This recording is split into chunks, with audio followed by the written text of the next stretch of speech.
Immigration to Finland reaches unprecedented levels, driven by multiple factors. Electric vehicle charging rules in Finland, challenges and risks for housing. Former Finnish PM Sanna Marin criticized for using controversial tax breaks. Helsinki allocates €350,000 in humanitarian aid to Gaza amid ongoing crisis. In the past 2 years, the number of immigrants to Finland has surged to unprecedented levels, far exceeding previous figures. According to a report by consultancy firm MDI, over 70,000 immigrants arrived in Finland in 2022 alone.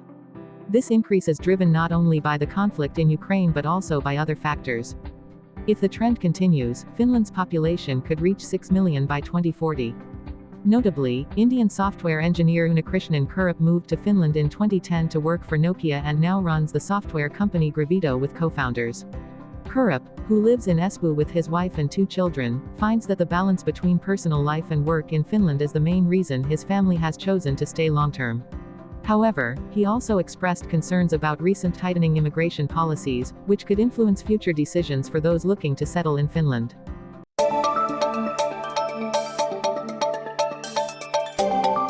Currently, many apartment buildings in Finland must comply with legal requirements to prepare charging systems for electric vehicles, which may carry significant risks.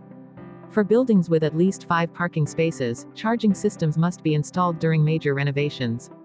However, expert Vei-Sarleen Zara-Aho warns that some charging systems rely heavily on cloud services, which can pose problems if providers discontinue their services.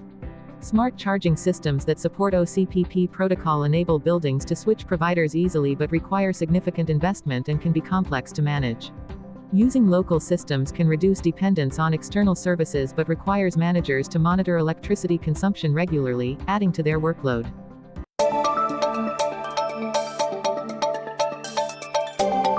Sanna Marin, former Finnish Prime Minister and leader of the Social Democratic Party SDP, is facing scrutiny for her use of tax incentives for unlisted companies.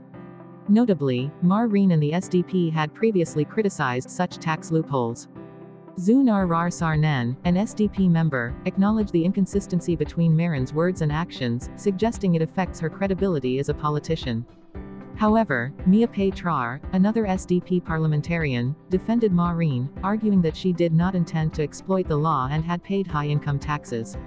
The main question raised is whether it is justifiable for Marin to receive additional dividends from her company when she has previously opposed this tax system.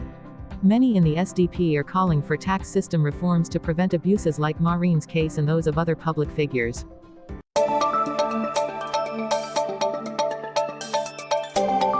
The city of Helsinki has decided to send €350,000 in humanitarian aid to Gaza. The decision was made following a proposal by City Council member Mia Haglund from the Left Alliance, citing the significant need for aid in Gaza. The funds will be distributed through organizations such as the Red Cross, UNICEF, Save the Children, and Doctors Without Borders. Although the National Coalition Party acknowledges the severe situation in Gaza, they criticize that the responsibility for providing international aid should lie with the state, not local authorities.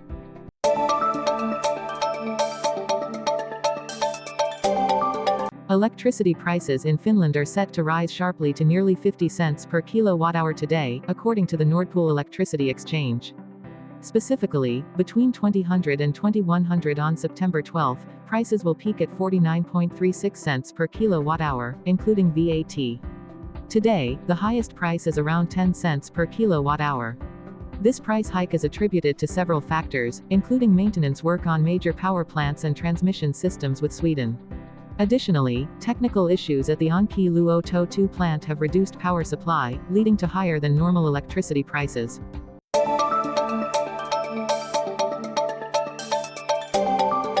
A serious accident occurred on Wednesday afternoon in downtown Jyväskylä, on Hanne Kizin Car 2, when an omnibus collided with a cyclist. According to the Central Finland Rescue Services, the cyclist was trapped under the bus and had to be extricated using lifting equipment. The victim was taken to the hospital with injuries. The accident happened at an intersection where the bus was turning right.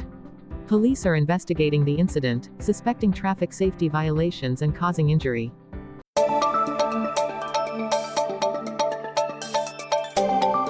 At Key Vista Station in Vantaa, a local resident overheard a group of 4 planning a store robbery and immediately alerted the police. Officers quickly arrived and monitored the area. One man in the group, wearing a hooded mask, entered the store.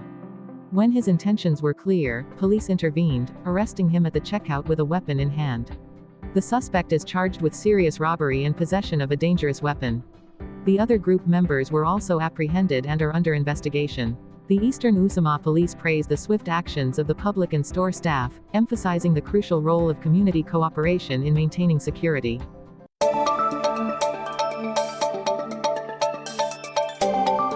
This year, the number of medical students has been significantly increased, but many passionate applicants still face rejection. Mark Harrow, 25, from Oulu, has always believed he would study medicine and specialize in emergency, resuscitation, or urgent care. He has applied to medical school 7 times. 2 years ago, he moved closer to the medical school. Although the number of available spots has increased, it remains challenging. This year, over 5,700 candidates applied to Finnish language medical programs, but only 870 students were accepted. Minister of Science and Culture Sari Muuntar-Lar stated that the decision to increase student numbers aims to address the severe doctor shortage. Mark shared that while the number of seats has risen, the opportunities remain slim due to the high number of strong applicants. He encourages those pursuing medical dreams, keep going, one day, you will succeed.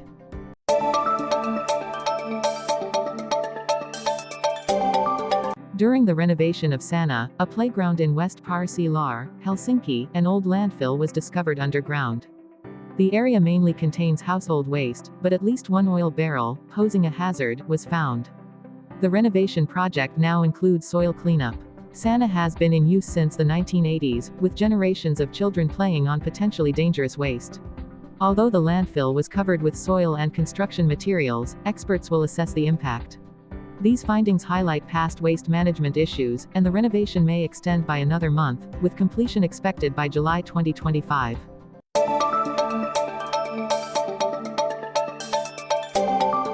Hundreds of millions of liters of groundwater have been wasted due to a drilling error in Kallio, Sarkular. The incident began in March and has continued for 5 months without resolution. An estimated 6,000 cubic meters of groundwater is lost daily, equivalent to the annual water demand of 120 people.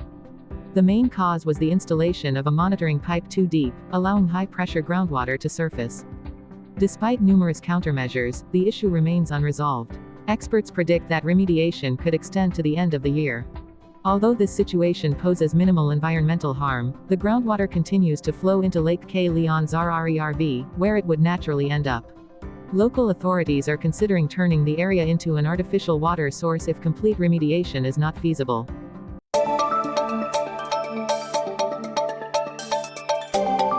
This year, many Finns have actively gone into forests to pick berries for sale as many Thai berry pickers were unable to enter the country. Due to the labor shortage, a significant portion of the blueberry harvest was left unpicked. According to Brigitta Per-Tarnen, director of the RRT Set Aromat Association, only 750 Thais came to work this year, a sharp decline from the previous 4,000. Delays in issuing work permits and human rights issues in Finland have caused challenges. Meanwhile, many locals have seized this opportunity to pick and sell berries to businesses. Lingonberries, in particular, have been popular, with increased sales. Kai Suhatar-Lar, an entrepreneur in South Ostrobothnia, noted that the lingonberry supply this year is much higher than last year, thanks to the enthusiastic participation of local people.